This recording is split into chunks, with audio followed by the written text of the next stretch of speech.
Hello दोस्तों, नमस्कार। कैसे आप सभी का बहुत बहुत स्वागत है हमारे YouTube channel Himanshu Shrotriya the reasoning गुरु में। जैसा कि आप लोग को ये क्वेश्चन दिख रहा है, एक WHOMAMOD, ये आपके कोडिंग के क्वेश्चन होते हैं जो आपको नहीं मिलेंगे देखने को कहीं। लेकिन एसआई की अगर बात करें तो एसआई में ये क्वेश्चन कई बार रिपीट हुआ है। और जब भी ये क्वेश्चन आता है, परिचायक वाले क्वेश्चन कहते हैं इन्हें, परिचायक वाले क्वेश्चन, है ना। तो जब भी ये परिचायक वाले क्वेश्चन आते हैं बच्चे बड़े कंफ्यूज हो जाते हैं। मैंने अक्सर देखा है कि मैं बार बार बताता हूँ, बच्चे कुछ टाइम बाद फिर भूल जाते हैं। फिर सर ये क्वेश्चन प्रैक्टिस सेट में आता है, क्योंकि एक ही क्वेश्चन ये आपने जरूर देखा होगा। अगर आप किसी भी कंपटीशन की तैयारी कर रहे हो, एसएससी, यूपीपी की, एसआई की, आपने ये क्वेश्चन जरूर देखा होगा। क्योंकि ये क्वेश्चन इतनी बार आया हुआ है कि हर प्रैक्टिस सेट में एक ना एक बार मिल जाता है। अब बच्चा कुछ महीने बाद फिर नए बच्चे आते हैं, फिर वो ये क्वेश्चन लेके आते हैं। तो मुझे लगा क्यों ना इसकी एक वीडियो बना दी जाए, जिससे जो भी बच्चों को कोई दिक्कत है कभी बीच में क्वेश्चन में, वो एक वीडियो देख ले, उनका काम हो जाए। तो बेटा क्वेश्चन आपको दिख रहा है, ये क्वेश्चन कैसे करते हैं बहुत ध्यान से समझिएगा ताकि आपको अच्छे से समझ में आए। इस क्वेश्चन को करने के लिए आपको तीनों क्वेश्चन, ये एक क्वेश्चन है उसके ऊपर 3 क्वेश्चन दिए गए इस पे आधार पे, है ना। तो तीनों क्वेश्चन आपको कराऊंगा, आपको बस वीडियो में लगातार जुड़े रहना है और एंड तक देखते रहना है। क्या था बेटा क्वेश्चन कि नीचे एक जोड़ दिया गया है जिसका प्रत्येक अक्षर एक अंक विशेष का परिचायक है। मतलब जो मैंने ये जोड़ दिया है, हर अक्षर का कोई नंबर है, कोई भी नंबर हो सकता है वो, लेकिन कोई भी अक्षर 3 तथा 4 का परिचायक नहीं है। मतलब कि चलो सारे नंबर कोई ना कोई नंबर है, लेकिन कोई भी नंबर क्या नहीं है, 3 नहीं हो सकता और 4 नहीं हो सकता। तो अब आपको पता है 0 बचा, 1 बचा, 2 बचा, 5 बचा, 6, 7, 8, 9 ये हो सकता है, बस इससे ज्यादा तो कुछ हो नहीं सकता। ये 9 नंबर होते हैं। तो आपकी समझ में आ गया कि अगर मुझे ये रखना है 3 और 4 नहीं रखना, तो कुछ भी नंबर मान सकते हो जो आपका मन करे। अब आप कैसे करोगे? देखो, कुछ भी करने से पहले आपको एक चीज देखनी है कि m और d को जोड़ के 0 आ रहा है, ये जोड़ रहे हैं ना। एक बात बताओ, अगर मैं किसी भी संख्या में कोई संख्या जोड़ूंगा तो संख्या बदलेगी। अगर मैं 1 में 2 जोड़ूंगा 3 होगा, कोई नई संख्या आएगी। 3 में 1 जोड़ूंगा 4 होगा, नई संख्या आएगी। 4 में 2 जोड़ूंगा 6 होगा, नई संख्या आएगी। ऐसा कब हो सकता है कि मैं किसी एक संख्या में दूसरी संख्या जोड़ूं और दोबारा से वही संख्या आ जाए? ऐसा कभी पॉसिबल है? बोले हाँ सर। ऐसा सिर्फ एक शर्त में पॉसिबल है, सिर्फ एक शर्त में। क्या? कि अगर मैं यहां m को 0 मान लूं।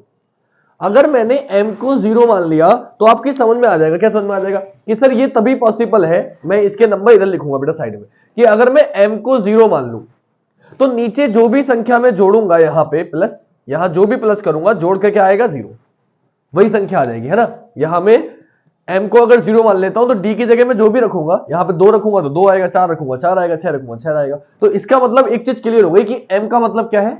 0 है। ये तो क्लियर है, आपको समझ में आ गया होगा कि m के अलावा अगर मैं 0 के अलावा कुछ भी रखूंगा यहाँ पे, तो 0 में d जोड़ूंगा तो d नहीं आ सकता। सॉरी, 1 में d जोड़ूंगा d नहीं आएगा, कुछ संख्या बदल जाएगी, सेम नहीं आ सकती। सेम कब आएगा? जब m को 0 मानोगे, वरना पॉसिबल ही नहीं। अब आपने जैसे ही देखा कि m का 0 आ गया, जब m को 0 आ जाए तो यहां एकदम आप सब कुछ नहीं मान सकते, कुछ भी मान लो नहीं। अब आपको ऑप्शन चेक करना है, कहीं ना कहीं इससे जुड़ता हुआ चीज दिख रही है। एक नंबर से पहले आपको और नंबर इकट्ठे करने हैं। वो कैसे करोगे? कि आपको एक क्वेश्चन दिख रहा है, तो इस क्वेश्चन में आपने देखा ये था WHOM किसका परिचायक है। WHOM किसका परिचायक है? तो W के लिए पहला नंबर होगा, H के लिए दूसरा, O के लिए तीसरा और M के लिए चौथा। M का कोड आपको पता चल गया क्या है? 0 है। M का क्या आ गया है? 0। तो आपको चेक करना है ये WHOM के जो ऑप्शन है, किस ऑप्शन में 0 दिख रहा है। आपको चेक करना है किस ऑप्शन में m की जगह 0 दिख रहा है। देखो, यहां नहीं है, यहां नहीं है, यहां नहीं है, तो ये 3 तो कट गए, ये कभी आंसर नहीं हो सकते। क्यों नहीं हो सकते? क्योंकि इसमें कहीं 0 आ ही नहीं रहा। कौन सा बच्चा? डी बच्चा। आंसर क्या हो गया? ऑप्शन डी, कि m का कोड 1 में ही 0 है। और जैसे ही आपको पता चला कि WHOM का कोड आ गया, तो मुझे पता चल गया W की वैल्यू कितनी है? 9, H की वैल्यू 7, O की वैल्यू 6 आ गई। 9, 6, ये देखो WHOM, ये भी लिखा है WHOM, तो 960 आ गया। अब आपने क्या देखा, जब 960 आ गया, अब भी मुझे डी की वैल्यू नहीं पता है। अब मुझे ये पता है O यहां है, यहां भी O है, तो यहां भी क्या आएगा? 6 आएगा। साथ ही साथ m की वैल्यू यहां क्या है? 0, तो यहां भी m की वैल्यू क्या हो जाएगी बेटा? 0। जितना कर सकते हो पहले वैल्यू पुट कर दो। अब a और d की मुझे नहीं पता, लेकिन साथ साथ मुझे एक बात और क्लियर है कि यहां पे a के नीचे जो भी वैल्यू आएगी, यहां पे भी क्या आएगा? 0, क्योंकि m की वैल्यू कितनी है? 0। m की वैल्यू कितनी है बेटा? 0। तो जितनी चीजें आप पता कर सकते हो आप पता कर लो, बाकी जो रह गई उसको छोड़ दो। बाकी अब क्या आ रहा है? देखो, 6 और 6 कितना होता है? 12। तो यहां क्या आएगा? 2। यहां क्या आएगा? 2। इधर क्या आ जाएगा? हासिल कितना लगेगा? 1, 6, 6, 12 का तो हासिल लगेगा, और 7 और 1 कितना हो गया? 8। 8 में 0 जोड़ोगे, यहां कितना आ गया? 8। कितना आ गया बेटा? 8। अब यहां 8 आ गया, और इसके बाद आपको पता है 0 आना है। तो यहां आपने एक चीज देखी कि मेरे पास बचा क्या क्या बेटा? डी की वैल्यू मेरे पास बची है, तो आपको पता है 3 और 4 आप ले नहीं सकते, 2 वैल्यू आ चुकी है, बची एक तो वैल्यू आपके पास 1 बची हुई है ना। ये हासिल था, इसको लिखने की जरूरत नहीं है, मैं लिख देता हूं। अब आपके पास एक तो वैल्यू बची 1 जो आप ले सकते हो, ठीक है। तो डी के लिए डी का ऑप्शन दिया है आपको, पहले ऑप्शन पे आते हैं। देखो, कभी 2 वैल्यू नहीं हो सकती आपकी। क्यों नहीं हो सकती? क्योंकि 2 वैल्यू n की आ गई, 6 और 6 12, 6 और 6 12, n की जगह क्या आ गया? 2। तो 2 वैल्यू तो आपका आंसर होगी नहीं, क्योंकि ये तो n की वैल्यू है, d की हो ही नहीं सकती। इसके बाद आपने क्या देखा बेटा, इसके बाद आपने देखा कभी भी आपका आंसर 6 नहीं हो सकता। क्यों नहीं हो सकता 6? क्योंकि 6 तो सर ओ की वैल्यू है, तो 6 भी आंसर नहीं होगा। फिर आपने क्या देखा 8, 8 किसका आ गया? बोले फिर 6 6 12 का तो हासिल है 7 और 1 8, 8 जो आ गया बेटा वो ई का आ गया। 8 किसका आ गया? ई का आ गया। तो 8 भी आपका आंसर नहीं हो सकता। क्या बचा? 5 बचा। यानी कि आपको दूसरे क्वेश्चन का आंसर भी आ गया कि डी का कोड क्या है बेटा? 5 है। तो जैसे आपको पता चला तो यहां भी आ गया 5, 0 में 5 जोड़ा, यहां भी कितना हो गया? 5। अब एक बात देखो आप, मेरे पास 2 आ चुका है, 3 और 4 में ले नहीं सकता, मेरे पास 5 आ चुका है, 6 आ चुका है, 7 आ चुका है, 8 आ चुका है, 9 आ चुका है। किसकी कमी रह गई? सर 1 नहीं आया, बाकी सब संख्याएं आ चुकी है, क्योंकि 0 भी आ चुका है। इसका मतलब क्लियर हो गया कि यहां पे एक की वैल्यू कितनी हो जाएगी? 1 हो जाएगी। और 9 और 1 10 का 0 यहां आ चुका है, यहां क्या आ जाएगा? 1 आ जाएगा। देखो सारी वैल्यू क्लियर है। क्या क्लियर है? बहुत ध्यान से देखना, मैं एरो बना रहा हूं ताकि आपके समझ में अच्छे से आ जाए। आपने देखा W का कोड 9, H का कोड 7, O का कोड 6, M का कोड 0। डन। A का कोड 1 है, देखो A का कोड यहां भी 1 है। M का कोड 0 था, देखो यहां भी 0 है, M का कोड यहां भी 0। सब कुछ सेम होना चाहिए। O का कोड क्या है? बोले 6, देखो यहां भी 6 है। फिर D का कोड क्या है? 5 है। यहां E का कोड क्या है? 8 आया है। N का कोड 2 आया और D का कोड क्या आया? 5 आया है। तो आपको सब कुछ कोड पता चल चुके हैं, सारे कोड पता चल चुके हैं। अब आपसे क्या बोला था पहले क्वेश्चन में? इन दो के आंसर तो हो चुके हैं। आपसे बोला यदि हम जोड़ने की बजाय घटाएं तो कौन सा उत्तर का परिचायक होगा? अब अगर आप जोड़ने की बजाय घटाओगे तो आप कैसे घटाओगे? ध्यान से देखना बेटा। संख्याएं आपके पास मौजूद हैं। संख्याएं कौन कौन सी है? संख्याएं आपके पास है 9 7 6 0। इसमें से घटाना है। क्या घटाना है? नीचे संख्या आप निकाल चुके हैं 1065। उसने बोला अगर इसको जोड़ने के बजाय घटाएं तो क्या आएगा बेटा? घटा दो। 0 में से 5 तो जाएगा नहीं, एक हासिल लिया, इधर हो गया 10, 10 में से 5 गया, कितना आ गया बेटा? 5 आ गया। इधर कितना बचा सर? 5, एक हासिल लूंगा, कितना हो जाएगा? 15, 15 में से 6 माइनस करूंगा, कितना आ जाएगा बेटा? 9 आ जाएगा। इधर 9 आ गया। अब इधर कितना बचा? 6, 6 में से 0 जाएगा, कितना आ जाएगा? 6। इधर बचा 8, 8 में से 1 जाएगा, कितना आ जाएगा? 7, कितना आ गया? 7 6 9 5 आ गया बेटा। क्या आ गया? 7 6 9 5। अब देखो ऑप्शन देखने की जरूरत नहीं है, अब डायरेक्टली एलिमिनेट करोगे। 5 का कोड आपने अभी निकाला है, 5 का कोड क्या है? डी, तो ये आ गया डी। 9 का कोड आपने अभी निकाला था, क्या है? डब्ल्यू, तो ये आ गया डब्ल्यू। 6 का कोड क्या है? बोले ओ, तो ये आ गया ओ। और 7 का कोड क्या है? बोले सर एच, तो आ गया एच। अब आप चेक कर लो एच ओ डब्ल्यू डी कौन से ऑप्शन में? एच और डब्ल्यू डी कौन से ऑप्शन में नहीं है। तो 7 किसका कोड है? एक बार चेक कर लो। यहां कुछ गलती तो नहीं करी? गलत करने में देख लो, एक हासिल लिया हमने। माइनस करना है बेटा, 10 में से 5 गया 5, 10 में से 5 गया 5, इधर बचा 5, ठीक है, एक हासिल लिया था। 15 हासिल लिया, 15 में से 6 जाएगा, कितना आएगा? 9, तो 9 आ गया, बिल्कुल ठीक है। डब्ल्यू डी आ गया एंड में। डब्ल्यू डी एक ही ऑप्शन में बेटा, तो यहां हम कुछ गलती कर रहे हैं, एक मिनट रुक जाओ जरा, है ना, चेक करते हैं। डब्ल्यू डी एक ही ऑप्शन में, तो आंसर तो इसका ए ही होगा 100%। चेक कर लेते हैं फिर भी क्या गलती हुई है। तो 15 में तो 6 गया, 9 आ गया, इधर बचा 6, इधर कितना बेटा बचा? 6, और 96 से दब जाएगा तो 86 आएगा। 96, यहां मैंने गलती कर दी बेटा। 96 में से 7 में 6 बचा, 6 में 0 गया 6 और 9 में से 1 गया 8, कितना आ गया? 86 आ गया। उससे गलती करने में, वो थोड़ा माइनस करने में गलती हो गई थी, कोई बात नहीं, समझ में आ गया आपकी। अब 6 का कोड क्या है बेटा? तो 6 का कोड आपने क्या देखा? 6 का कोड है हमारे पास ओ, तो यहां आ गया ओ। और 8 का कोड क्या है? बोले सर 8 ई के लिए यूज हुआ है, तो आ गया ई। तो वैसे तो पूरा सॉल्व करने की जरूरत नहीं थी, ऑप्शन से एलिमिनेट हो रहा था, मैंने पहले बता दिया आपको। फिर भी आप अगर पूरा सॉल्व करेंगे ताकि समझ में आपके अच्छे से, मैंने पूरा सॉल्व करके बता दिया, तो आंसर हो गया ई ओ डब्ल्यू। क्लियर? तो ये था आपका पूरा कॉन्सेप्ट इस क्वेश्चन का। तो ये परिचायक वाले क्वेश्चन होते हैं। इस क्वेश्चन को हमें कैसे करना होता है, आई होप आपके समझ में आ गया होगा। लेकिन वीडियो खत्म नहीं करते, इसी में के एक दो क्वेश्चन आपको और देता हूं और समझाता हूं ताकि आपको और अच्छे से समझ में आए और आप इस क्वेश्चन को और कर पाए। तो देखते हैं अगला क्वेश्चन। तो पहले मैं रफ करूंगा, उसके बाद हम लोग आगे बढ़ेंगे। तो अगर मैं अगली बात करूं इस क्वेश्चन की, तो इसमें के बेटा एक दो क्वेश्चन हमें और करते हैं, क्योंकि जो क्वेश्चन भी आया ना इसमें के, वो बच्चे हमेशा अटके हैं और फिर बच्चे मुझसे पूछते हैं। तो मुझे लगा कि यार बार बार बच्चे कंफ्यूज हो, और आप लोग को जब मेरी कोचिंग में जितने बच्चे आ रहे हैं उनको दिक्कत हो रही है, तो ऐसे बहुत सारे बच्चे होंगे। और प्रॉब्लम क्या होती है ना, कि ऐसे क्वेश्चन क्लास में टीचर्स बताना इसलिए थोड़ा सा मुझे लगता है कि पसंद नहीं करते होंगे, क्योंकि ये क्वेश्चन समय लेते हैं। इन क्वेश्चनों में बच्चे कंफ्यूज हो जाते हैं और बच्चे हो जाते हैं बोर ऐसे क्वेश्चनों में। तो मैंने सोचा क्यों ना इसको वीडियो बना दी जाए, ताकि जिसको जरूरत है वही देखे। बाकी बच्चे जिनको ये आते हैं वो बेचारे बार बार पढ़ते हैं, तो वो बेचारे बोर हो जाते हैं कि यार सर ये क्वेश्चन कितनी बार कराओगे आप। तो इसलिए मैं वीडियो बना देता हूं, जिसको जरूरत होगी वो देखेगा, जिसको जरूरत नहीं होगी वो नहीं देखेगा। ठीक है बेटा? अब आते हैं इसके अगले क्वेश्चन पे कि अगला क्वेश्चन क्या है, देखेगा बेटा। अगला क्वेश्चन कैसे करेंगे? अब आप समझो कि इसमें हमने एक क्वेश्चन कर लिया, दूसरा क्वेश्चन इसी टाइप का मैं लिख रहा हूं कि आपसे बोला गया है कि नीचे एक जोड़ दिया है जिसका प्रत्येक अक्षर, नीचे मैं पूरा लिख देता हूं दोबारा, क्वेश्चन कैसे मिलेगा कि नीचे एक जोड़ दिया गया है, नीचे एक जोड़ दिया गया है जिसका प्रत्येक अक्षर एक विशेष अंक का परिचायक है, जिसका प्रत्येक अक्षर एक विशेष अंक का परिचायक है, एक विशेष अंक का परिचायक है। परंतु कोई भी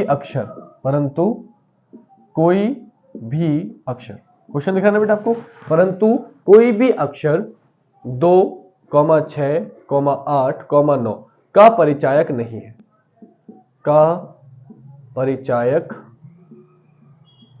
है, ठीक है। ये उसने आपको लिख के दिया, फिर उसने लिख के दिया आपको MMR प्लस ALD और जोड़ के उसने कर दिया बेटा RJR, ठीक है। अब उसने क्वेश्चन दिया आपको, क्वेश्चन कैसे दिए, पहला क्वेश्चन इधर लिखता हूं, क्वेश्चन इधर लिख दूं, इधर लिख देता हूं, एक काम करते हैं क्योंकि एक क्वेश्चन मुझे और भी ना, यही लिख देता हूं, तो चलो छोड़ो उधर लिखता हूं ताकि अच्छे से समझ में। मैं नहीं चाहता कि आपको कुछ चमके ना या कुछ चमक में ना, थोड़ा सा डिफिकल्ट क्वेश्चन इसमें के होते हैं। तो पहला क्वेश्चन इसका दिया बेटा कि MMR का परिचायक, MMR का परिचायक आपसे पूछ लिया, MMR का परिचायक is equal to question mark. Option दिए, पहले ऑप्शन के बिना काम नहीं चलेगा, ऑप्शन होने चाहिए 1, 1, 5, दूसरा दिया 3, 3, 5, तीसरा दिया 7, 7, 5 और चौथा दिया 4, 4, 5। दूसरा क्वेश्चन उसने पूछा जोड़ में प्रयुक्त सबसे बड़ा अंक कौन सा है, जोड़ में प्रयुक्त सबसे बड़ा अंक आपका कौन सा है, ये पूछ लिया, सबसे बड़ा अंक कौन सा है। ऑप्शन इस बार क्या दिया उसने बेटा, ऑप्शन दिया आपको JRML। तीसरा क्वेश्चन बेटा उसने आपसे पूछ लिया ए का परिचायक क्या है, ए का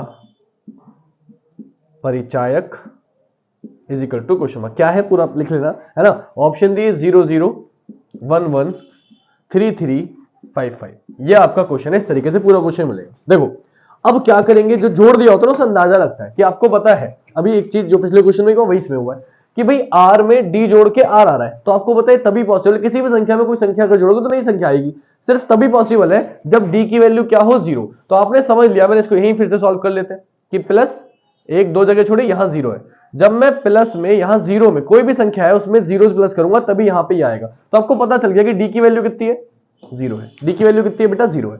0 तो पता चल गया, लेकिन D की तो वैल्यू कहीं पूछी नहीं है, इससे मुझे कुछ अंदाजा नहीं लगा, बस ये पता चल गया कि A का परिचायक 0 नहीं होगा, इतनी चीज पता चली बस। अब आगे देखो, मुझसे पूछा R का कोड क्या होगा, पहले R कैसे निकालेंगे, देखो इधर MMR का जो परिचायक देते 4 ऑप्शन दिए, 1, 1, 5, 3, 3, 5, 7, 7, 5, 4, 4, 5, सब में एंड में क्या आ रहा है, 5। अगर एंड में 5 आ रहा है इसका मतलब R का कोड किसी भी हालत में, चाहे कुछ भी हो M की वैल्यू, R का कोड हमेशा क्या होगा, 5 होगा। तो आपको एक चीज क्लियर हो गई कि R का कोड तो हर हालत में 5 ही है, 5 में 0 जोड़ा 5। अगर इतनी बात क्लियर है तो आपको एक चीज और क्लियर हो गई कि यहां 5 और 0 5 आ रहा है, तो यहां भी क्या आना चाहिए बेटा, 5 आना चाहिए। बीच में जो आएगा उसको छोड़ दो, 5 आना चाहिए, इसमें कोई दिक्कत तो नहीं किसी को। अगर इसमें कोई दिक्कत नहीं है तो अब आगे बढ़ते हैं फिर से। अब देखो एक चीज और क्लियर हो गई कि अगर R का कोड 5 है तो यहां 5 भी नहीं आ सकता। अब A का कोड या तो 1 होगा या 3 होगा, A का कोड या तो 1 होगा या 3 होगा। अब एक बात समझ लो, अगर मैंने A का कोड 3 माना, अगर मैंने A का कोड 3 माना, तो आपको पता है M की वैल्यू मुझे क्या माननी पड़ेगी, 2 माननी पड़ेगी, तभी 2 और 3 5 होगा। लेकिन वो मैं मान नहीं सकता क्योंकि उसने लिखा है यहां 2 कभी होगा नहीं, इसका मतलब पता चल गया कि यहां A का कोड कभी 3 भी नहीं आ सकता, तो ये भी आंसर नहीं होगा। क्या बचा, 11। यानी कि पता चल गया कि A का कोड क्या हो गया, 1। पहले तो इसका आंसर आ गया कि A का परिचायक क्या है, 11 है। जैसे आपको ये पता चलेगा तो यहां की वैल्यू कितनी आ गई, 1। और जैसे आपको पता चला यहां वैल्यू 1 है तो 1 में क्या जोड़ने पे 5 आएगा, 4। तो M की वैल्यू कितनी आ गई, 4 आ गई। M की वैल्यू कितनी आ गई, 4। और जैसे ही पता चला M की वैल्यू 4 है तो ये भी आपका आ गया कि भाई M की वैल्यू 4 है, तो आंसर क्या हो गया, 4, 4, 5। 2 आंसर हो गए, ये भी आ गया, ये भी आ गया। अभी ये बचा है कि जोड़ में प्रयुक्त सबसे बड़ा अंक क्या है, वो कैसे निकाले भाई। 4 और 1 5 है, आपको पता है यहां भी M की वैल्यू कितनी है, 4 है। अब आपको बसा दिक्कत हुई यहां पे कि आपको पता था कि मैं देखो 1 आ चुका है, 2 में ले नहीं सकता, 3 आप ले सकते हो, भी 4 में ले नहीं सकता, आ चुका है, 5 आ चुका है, 6 में ले नहीं सकता, 8 में ले सकता, क्या बचा, 7 बचा। 1 बचा 3 और 1 बचा 7। तो आपको एक चीज क्लियर है कि यहां पे या तो 7 आएगा, लेकिन 7 आएगा तो 7 4 तो 11 होता है, यहां 3 तो आ नहीं सकते। कंफर्म हो गया कि यहां आएगा 3 और यहां आएगा 7, क्योंकि 4 और 3 7 होते हैं। आंसर हो गया, खत्म हो गई बात, सारी वैल्यू पुट कर दी आपने, सॉल्व करके आंसर आ गया, कंडीशन चेक हो गई। क्या पूछा था आपसे, अब पूछा था कि जोड़ में प्रयुक्त सबसे बड़ा अंक क्या है। तो बताओ मुझे सबसे बड़ा अंक जोड़ में प्रयुक्त क्या है, 7। इसको आप बिना सॉल्व करे भी कर सकते थे। कैसे कर सकते हैं बिना सॉल्व करे, कि आपको पता है कि 2 6 8 9, 0 से लेकर 9 तक की संख्याएं होती हैं। 8 और 9 मेरा आंसर है नहीं क्योंकि मैं ले नहीं सकता, तो सब में बड़ा क्या बचा, 7 ही बचा। तो इसको तो बिना सॉल्व करे भी कोई भी बता देगा कि जोड़ में जोड़ करो या मत करो, सबसे अच्छा क्या होगा, 7 ही होगा। और 7 जो अंक है वो किसके लिए यूज हुआ है, जे के लिए। और जे कहां है ऑप्शन में, ए ऑप्शन। आंसर क्या हो गया, ए ऑप्शन। कि सब में बड़ा अंक जिस शब्द के लिए सबसे बड़ा अंक यूज हुआ है 7, और 7 किसके लिए यूज हुआ है, जे के लिए। तो आंसर क्या हो गया, जे। हो गए तीनों आंसर, था सेम क्वेश्चन। तो इसके लिए ना हर क्वेश्चन आपको देखना जरूरी है। आप ये नहीं कर सकते कि एक ही क्वेश्चन उठा के सॉल्व कर दो, नहीं, आपको सबकी मदद लेनी है, ऑप्शन की, क्वेश्चन की, तब ये क्वेश्चन होते हैं। इस क्वेश्चन में बस ये दिक्कत है कि आप लोगों को हर ऑप्शन को भी देखना है, हर क्वेश्चन को भी देखना है, निगाहें चारों तरफ दौड़ानी है। इसमें का एक लास्ट क्वेश्चन और कराता हूं क्योंकि मैं नहीं चाहता कि कोई भी चांस लूं आपको ना समझ में आने का। तो एक क्वेश्चन मैं आपको और कराता हूं, वो कैसे करना है वो समझो। यहां तक तो सेम है, बस यहां उसने थोड़ा सा चेंज किया। ऑफकोर्स प्लस तो चेंज हो गई होगा, आपका प्लस तो वो चेंज करेगा ही करेगा। मेरा कपड़ा दूसरा था जिससे साफ होगा, ये कहां गया, नहीं मिल रहा, चलो कोई बात नहीं, इससे कर देते, पता नहीं कहीं गिर गया होगा। यहाँ जोड़ चेंज होगा आपका, और यहाँ ऑफकोर्स क्वेश्चन तो चेंज होंगे ही होंगे। तो पहले जोड़ देता हूं, आप लोगों को 1 मिनट का क्वेश्चन देखो, मेरे कराने से पहले आपको ट्राई करना है क्वेश्चन को कि आप कर पा रहे हो या नहीं। 2 क्वेश्चन मैंने करा दिए तो आपको कर देना चाहिए, हो जाना चाहिए आपसे। 1 4 6 क्वेश्चन सेम है कि नीचे एक जोड़ दिया गया है जिसका प्रत्येक अक्षर एक विशेष अंक का परिचायक है, परंतु कोई भी अक्षर 1 4 और 6 का परिचायक नहीं, कोई भी अक्षर 1 4 6 का परिचायक नहीं है। और जो क्वेश्चन दिया है वो दिया है JAT, और इसमें प्लस क्या किया है, इसमें प्लस किया है MUS। JAT में प्लस किया है MUS, और सॉल्व करके क्या आया बेटा, सॉल्व करके आया है KTT। क्या आया सॉल्व करके बेटा, सॉल्व करके आया है KTT। अब आपको ऑप्शन दिए, क्वेश्चन दिए, जैसे क्वेश्चन आपको पता है देगा ही देगा। तो क्वेश्चन कैसे देगा मैं बताता हूं आपको। क्वेश्चन उसने आपको पहला दिया, क्या दिया मैं बताता हूं, ऑप्शन की जरूरत नहीं, क्वेश्चन इसमें के रिपीट होंगे तो इसको रोक देता हूं अभी मैं। सबसे पहला क्वेश्चन दिया TT का परिचायक क्या है, तो यहां मैंने ऑप्शन चेंज कर देता हूं, क्वेश्चन सेम है। तीसरा क्वेश्चन, पहला क्वेश्चन जो था वो तीसरा बन गया इसका, TT का परिचायक क्या है, ठीक है। ऑप्शन है इसके 22 99 88 55। फिर आपसे पूछा है जोड़ में प्रयुक्त सबसे छोटा अंक क्या है। सबसे छोटा अंक तो क्या होता है आपको पता है, 0 होता है। अब 0 किसके लिए आएगा ये बताना है। ऑप्शन दिया है JATS। और पहला क्वेश्चन आपको मैं पूरा लिखना पड़ेगा कि अगर जोड़ की जगह घटाया जाए, मैं पहला क्वेश्चन आपको पूरा लिख रहा हूं। ये पिछला WHO वाला क्वेश्चन आ गया कि अगर जोड़ की जगह घटाया जाए तो क्या वैल्यू आएगी, है ना। तो पहला क्वेश्चन है, यदि जोड़ के स्थान पर घटाया जाए, यदि जोड़ के स्थान पर घटाव हो तो उत्तर का परिचायक, तो उत्तर का परिचायक क्या होगा, ठीक है। उत्तर का परिचायक is equal to question mark. Option आपके, पहला ऑप्शन है UJT, दूसरा ऑप्शन है UJJ। इन क्वेश्चनों में बिना ऑप्शन के नहीं होगा, ध्यान रखना, ऑप्शन पर नजर जरूर माननी है। तीसरा है MTS, और चौथा है KUS। ये आपके ऑप्शन है, ठीक है बेटा। तो जितने में मैंने बनाया आप लोगों ने ट्राई किया होगा, थोड़ा बहुत सॉल्व कर रहे होगे साथ साथ कि कौन सा हो सकता है, बाकी मैंने लिख दिया है। अब मैं ही समझा दूं कि आपका टाइम वेस्ट होगा। मेरी वीडियो पॉज कर लेना, जो बच्चे सॉल्व करना चाहते हैं, मैं साइड में खड़ा हो जाता हूं 1 मिनट। अब वीडियो पॉज कर लो, और पॉज करके पहले आप लोग कर लो, स्क्रीनशॉट ले लो, उसके बाद आप प्ले करना इसे। चलो मैं सॉल्व कराता हूं कि वीडियो लंबी नहीं करते। आप लोगों ने पॉज कर लियो, आई होप कि आपने पॉज करके पहले सॉल्व किया, उसके बाद चेक कर रहे हो, और नहीं आया तो मैं बता रहा हूं कैसे हुआ है। देखो क्या हुआ बेटा कि आपको एक चीज तो क्लियर है कि 1 4 6 का परिचायक नहीं है कोई भी। दूसरी बात, टी में किसी संख्या में कोई संख्या जोड़ के अगर वही संख्या आ रही है, इसका मतलब ये क्लियर है कि एस की वैल्यू तो 0 है। हर बार वो चीज तो काम करेगी, तो प्लस 1 तो 0 देगा ही देगा। तो एस की वैल्यू पता चल गई क्या है, 0। अब पूछा तो नहीं है एस की वैल्यू 0, तो ये पता चल गया सब में छोटा अंक क्या होता है, 0, और 0 किसका परिचायक है, एस का। तो इस क्वेश्चन का आंसर आ गया एस, बोले 0 है। अब अगर एस की वैल्यू 0 है तो टी की वैल्यू कभी 0 नहीं होगी, वो दी भी नहीं, चलो छोड़ दो, बच गया। अब एक बात और सुन लो, यदि जोड़ के स्थान पे घटाया जाए तो क्या बचा। एक बात बताओ, मैं टी में से 0 घटाऊंगा तो ऑफकोर्स टी आएगा, 0 तो कभी, एस तो कभी नहीं आ सकता ना। टी में से किसी भी संख्या में से, टी जो भी संख्या होगी उसमें से अगर मैं 0 घटाऊंगा, प्लस की जगह माइनस करूंगा, तो क्या यहां पे 0 आ सकता है, बोले पॉसिबल ही नहीं है ना, पॉसिबल ही नहीं, क्योंकि दो संख्या टी को 0 मानूंगा तभी पॉसिबल है, और ये मैं 0 मान सकता हूँ, गैस की वैल्यू 0 है, तो इसे मैं 1 मानू, 2 मानू, 3 मानू, 4 मानू, कुछ भी मानू, उसमें से 0 घटाऊंगा तो वही संख्या आएगी, कभी भी एस तो नहीं आएगा। अगर एस नहीं आएगा तो ये बात क्लियर हो गया, ये भी आंसर नहीं हो सकता, ये भी आंसर नहीं हो सकता। दूसरी बात, किसी भी संख्या में तो जीरो घटाओगे तो वही संख्या आएगी, तो ये ऊपर टी है, जीरो घटाओगे तो टी ही आएगा, यानी कि एंड में टी आना चाहिए, तो ये भी आंसर नहीं होगा। क्या हो गया? Option A. तो अगर आप कुछ अभी मैंने किया भी नहीं है, संख्या पहचान भी नहीं पाया, तो भी मेरे दो आंसर आ चुके हैं, ये आ गया, ये आ गया, बचा सिर्फ ये बचा कि टी का परिचायक क्या है।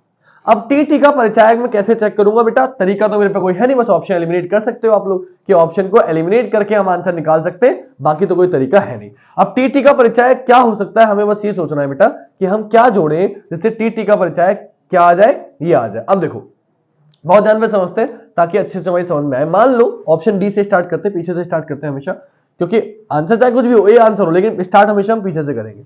तो मान लो मैंने वैल्यू मानी 5 टी की, बेटा रख के चेक करना पड़ेगा, तरीका कोई नहीं। तो नीचे भी क्या आ जाएगा? 5, और यहां पे भी क्या आ जाएगा? 5। डन है? डन। अब अपने जब एक चीज समझ ली कि यहां 5 जीरो जोड़ के 5 आ गया, तो ए और यू को क्या मानना पड़ेगा? तो आपको पता है 5 अगर लाना है तो या तो 1 और 4 को जोड़ के 5 आता है, या 2 और 3 को जोड़ के 5 आता है, या 2 और 3 को जोड़ के 5 आता है। अब एक बात सोचो कि अगर मैंने एक वैल्यू 2 मान ली, ऊपर वाली, नीचे वाली 3 मान ली, 2 और 3 5 हो गया। तो आप एक चीज नोटिस करो कि जब आप घटाओगे तो 12 में से 3 जाएगा, एक हासिल लोगे, इधर से 2 में से 3 तो जाएगा नहीं, एक हासिल लोगे, तो 12 में से 3 जाएगा, क्या आना चाहिए था? 8 आना चाहिए था। आ क्या रहा है?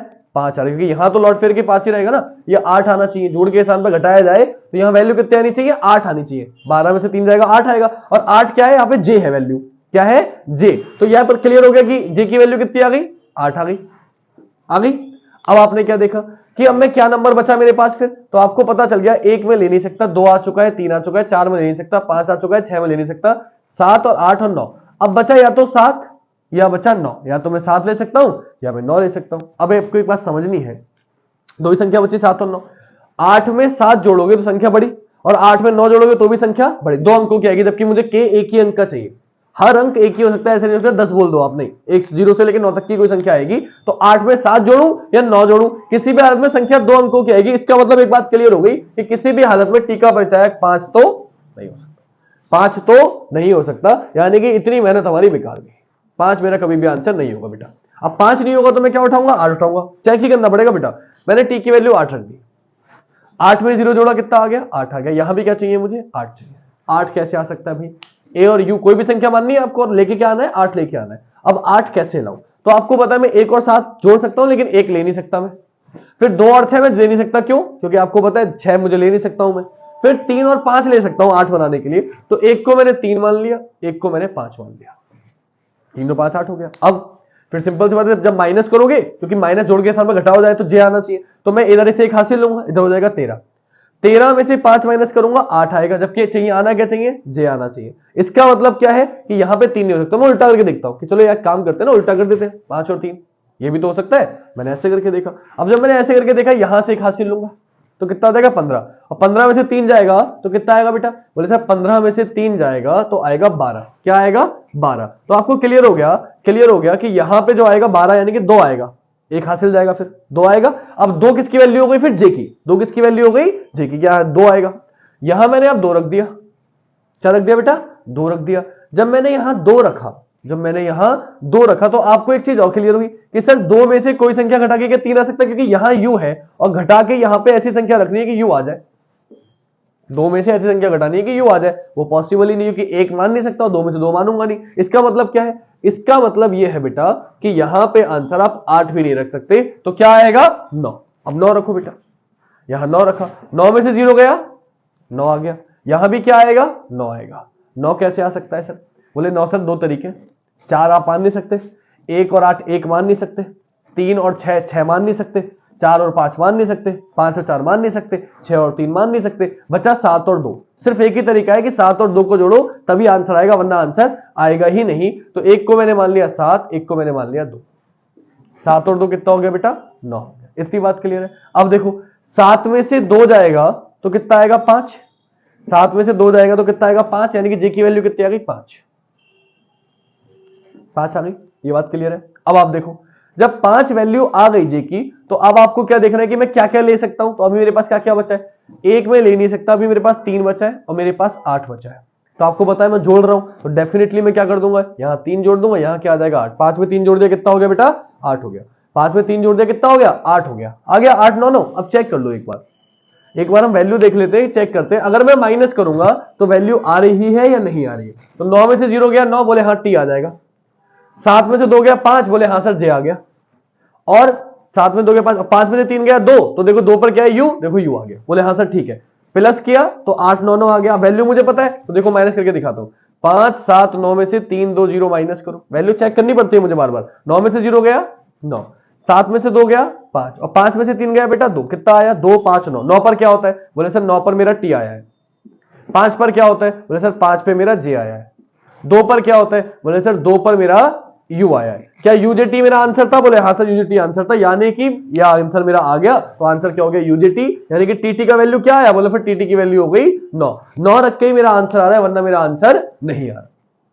क्लियर हो गई बात। तो ये आपके नसीब की बात है कि 9 बी ऑप्शन में आया, डी या सी में नहीं आया, वरना जब भी इसमें क्वेश्चन होते हैं तो ऑप्शन सी या डी आपका आंसर बन जाता है। क्लियर। तो ये कुछ 3 क्वेश्चन थे जो मुझे लगा बच्चों से नहीं होते और मुझे कराने चाहिए। तो इसका तरीका, ये 2 ऑप्शन तो हमारे आ चुके थे। टीटी की वैल्यू आपको रख के चेक करनी पड़ेगी ताकि आंसर आपका आ पाए, वरना आपका आंसर नहीं आ पाएगा। तो मुझे जितना लगा कराना चाहिए मैंने कोशिश करी आपको कराने की। आई होप आपको वीडियो अच्छी लगी हो, और कोई दिक्कत रह जाए फिर भी उसके बावजूद तो आप मुझे फिर मैसेज करना, मैं आपको अलग से समझा दूंगा, तो आपको और अच्छे समझ में आ जाएगा। तो आई होप कि आपको पसंद आई होगी, तो अपने सभी दोस्तों को शेयर कर देंगे, आपसे मैं ये आशा करता हूं। और वीडियो को ज़्यादा से ज़्यादा लाइक करेंगे, कमेंट करेंगे और अपने सभी दोस्तों तक पहुंचाएंगे। क्लियर। तो कल मिलेंगे आपसे, आज के लिए इतना ही। लेकिन साथ ही साथ जाने से पहले एक बार बता देता हूं बेटा, रोज लाइव क्लास चलती है आपकी डेली 8 PM पर रीजनिंग की, और हिंदी की क्लास रोज मिलती है आपको 3 बजे दोपहर में। तो आप दोनों क्लास देखिए। तो यूपी पुलिस की तैयारी कर रहे हैं, ऐसे क्वेश्चन यूपी एसआई में, यूपी पुलिस में, एसएससी सीजीएल में हमेशा आ सकते हैं। तो आपके लिए इंपॉर्टेंट क्लासेस हैं, अगर आप लेंगे तो आपका फायदा डेफिनेटली जरूर होगा। कोई दिक्कत हो नंबर लिखा हुआ है, आप मुझे व्हाट्सएप पर मैसेज कर सकते हैं। आज के लिए इतना ही। जय हिंद, जय भारत, वंदे मातरम।